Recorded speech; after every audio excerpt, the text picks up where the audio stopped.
one of my oldest friends, I might have mentioned this,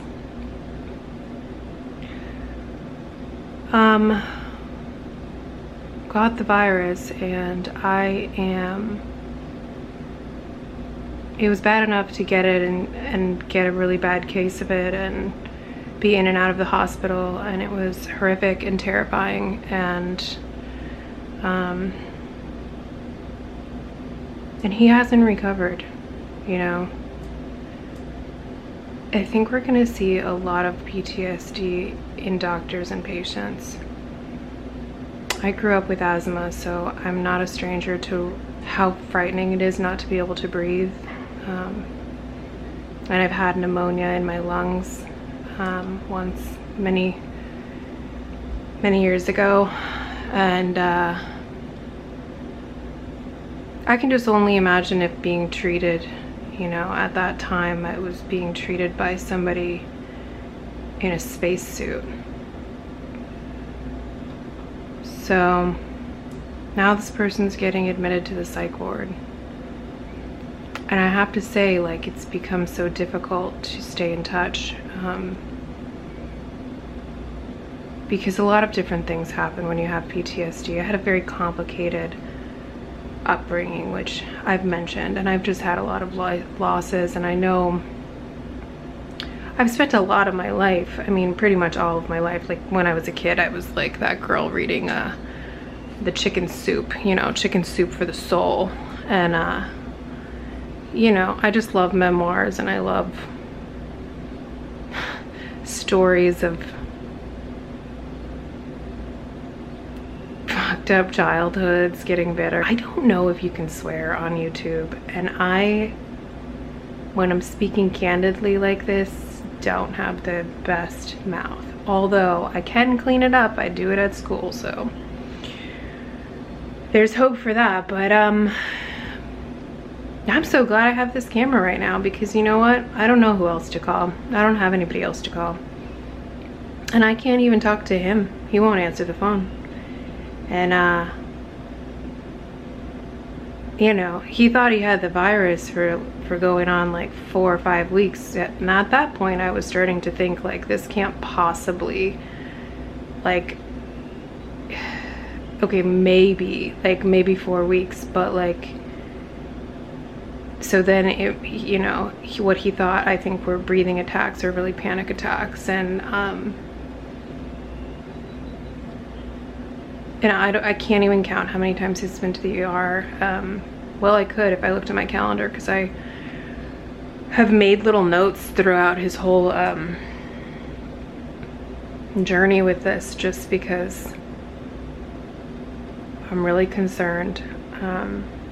And this person is really, really important to me.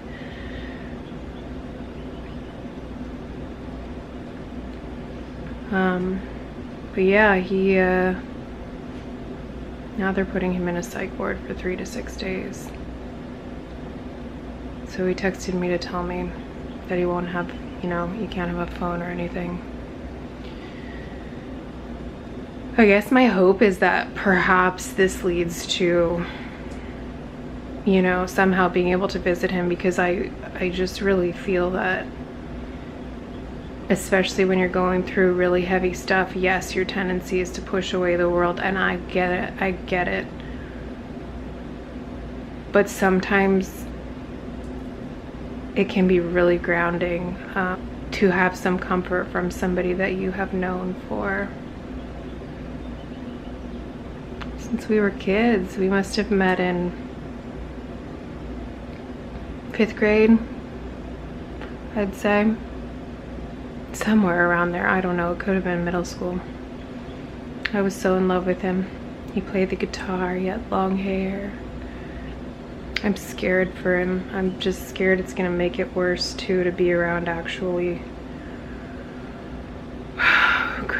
crazy people. At least, you know, I don't know. I just hope it helps, and I hope maybe there's a way in which, you know, they facilitate some sort of visiting or encourage him to visit. I know now is not the time to go into a hospital, believe me, but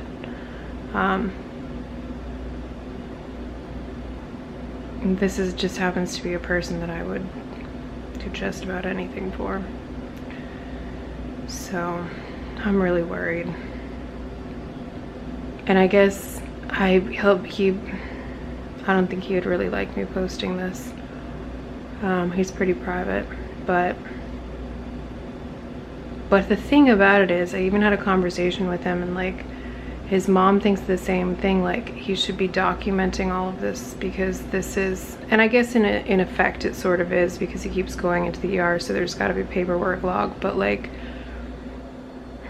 I'm just so worried for the millions of people going through this. I feel like we haven't even hit the iceberg, you know?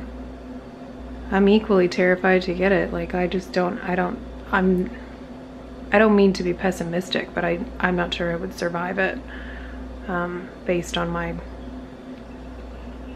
my system and the way my body reacts to certain things. I've been very sick a few times in my life, and although I'm a lot more healthy now, you know, I just did my yoga. I'm gonna take my vitamin D, thanks to, what's his name? Dr. John Campbell. I love you. He doesn't reply to my emails. He doesn't reply to my comments. But I watch him every day with Cuomo. I feel so much better now. This is my new therapy. $500. We'll see how long, how many sessions I get out of it. I bet it's cheaper this way. And maybe if I actually find people like you on the internet who feel like watching me, it'll be just that much more robust, you know, to like actually connect with people. I have 13 subscribers. And I'm gonna be honest with you, one of them is one of my kids. And he wanted to support me, so he subscribed from 6 accounts, because he's a budding genius, and he's gonna be he's got a brilliant mind, and he's dying for me to give him a shout out on here, but I can't disclose who he is at this point because of his anonymous accounts. But so yeah, so what's that? 13 minus 6. Alexa, stop. 13 minus 6 is 7, minus my cousin. So yeah, I have 6 subscribers. Maybe. My stepbrother's probably, stepsister, Jen. Jen is probably one of them too.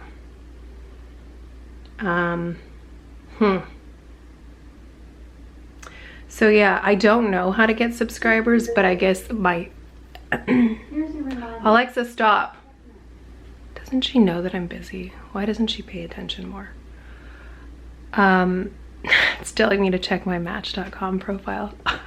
I got on there yesterday. It's interesting, all of the stuff they're doing with online dating now.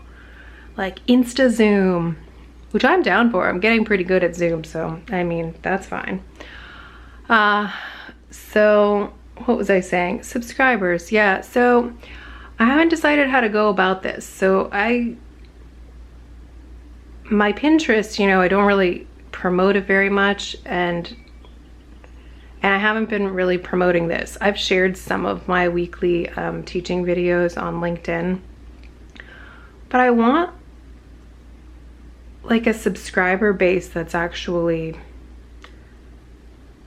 authentic, you know, and my own, and not trolls and bots and numbers just to look like whatever. Like, I genuinely am on YouTube because I need to connect with people, and I would like to connect with people who are like-minded.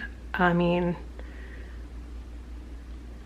when I was talking about how much I miss California, I think that's one of the things that was so powerful to me in California, is just like meeting these people who just have the same kind of soul as I do. And now I'm gonna cry. Why? Please like and subscribe. I cry in all my videos.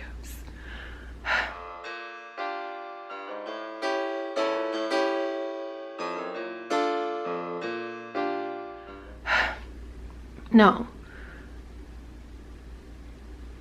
But if you actually like the video, please like it. Because that helps me now. And if you're interested in more content, I promise I'm gonna get better at this whole thing. So just keep that in mind. And you know, right now it's like teacher videos that I have, and then these little vlogs that I'm starting, and that's going to be my focus.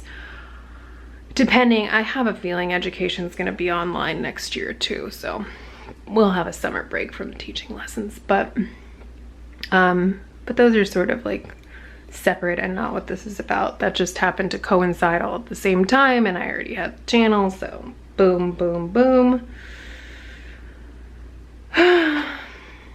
Yeah, so I don't know, if you like hearing people rant and you like storytelling and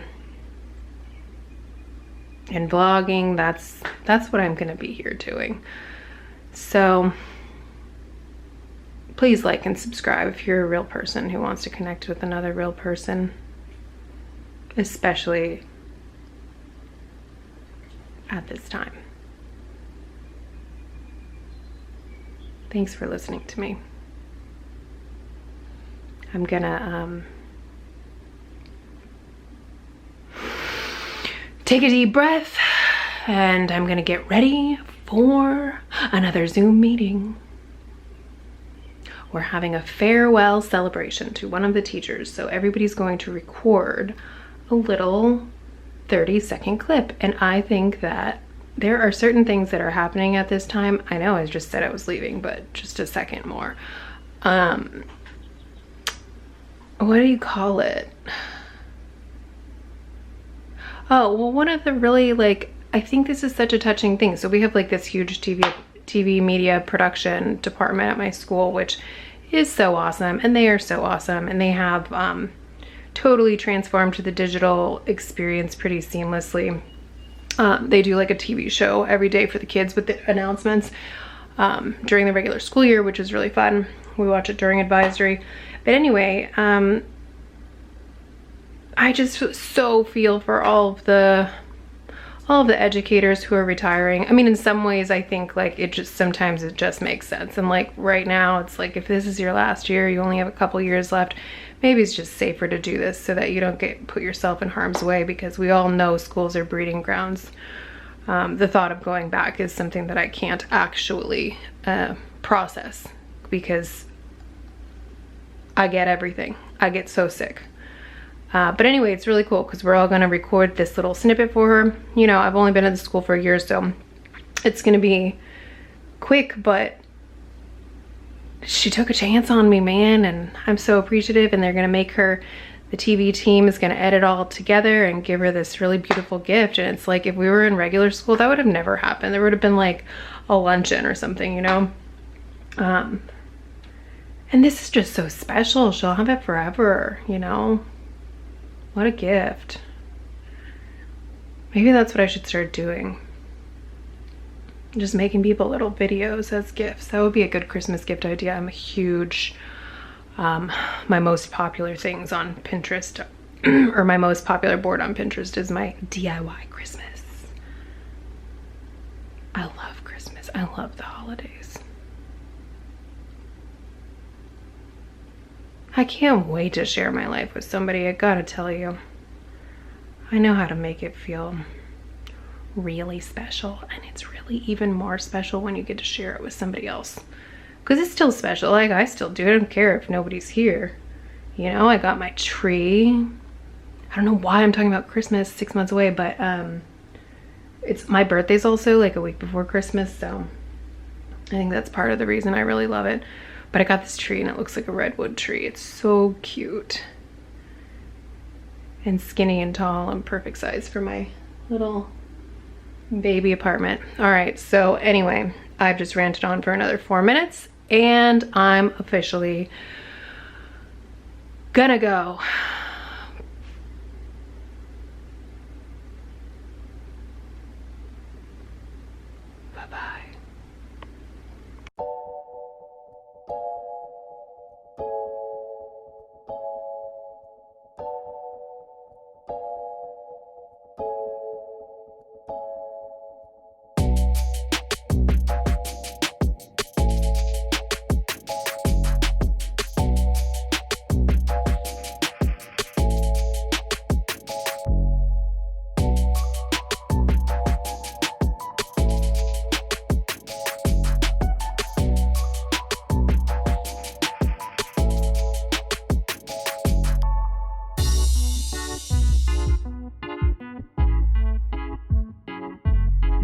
Post 12 hours of working and editing and all this distance learning stuff. Person walking their dog down there with like lights around its neck, like to raise your dog.